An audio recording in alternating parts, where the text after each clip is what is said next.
Good morning, everyone. Thank you for joining us on Morning Markets with True Potential.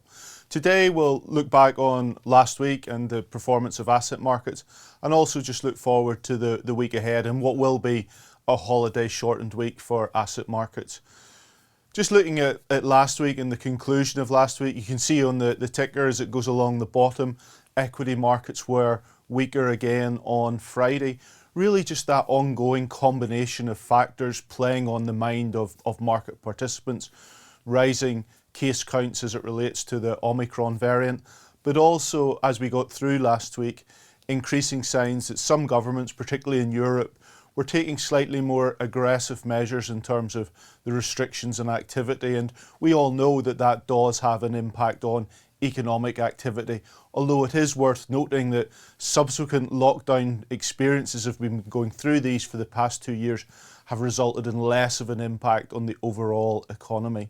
I think the other thing just to keep in mind from last week, we touched on it in a number of these sessions, was just really the change in tone, the change in monetary policy trajectory from both the Federal Reserve and the Bank of England.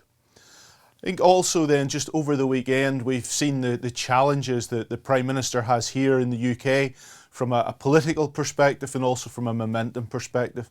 We tend to forget that actually President Biden in the US is potentially in a slightly more difficult position in that he's got a 50-50 split in the Senate, that key legislative vehicle in the US, which is at this point in time still looking to negotiate and trying to pass the $2 trillion Build Back Better campaign.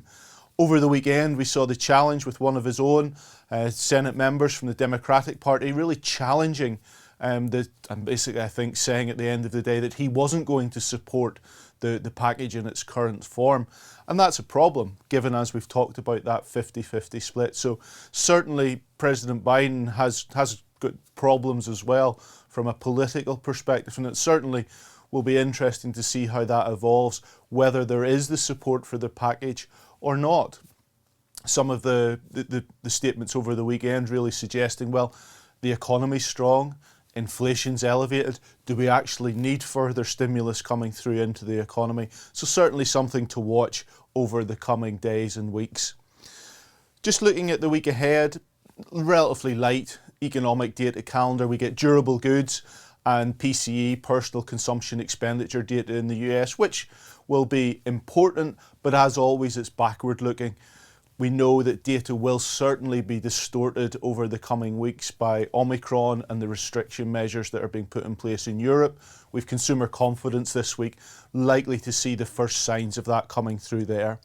Just this morning in Asia, we've seen the PBOC in China reduce the one-year loan prime rate, albeit not very significantly, from 3.85% to 3.8%. Symbolically, that's important because the majority of loans in China are tied to that loan prime rate. However, not mortgages. Mortgages are tied to the 5-year loan prime rate, and really we've seen there that remaining unchanged. I think just indicative of that policy in China at the minute towards the property sector. I'll leave it there for today, but please do join us over the coming days. Many thanks.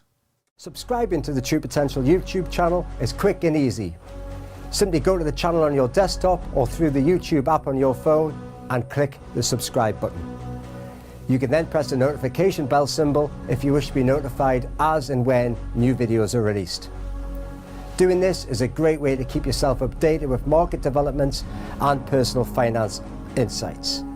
Thank you to everyone who has subscribed, and we look forward to continuing to help you do more with your money.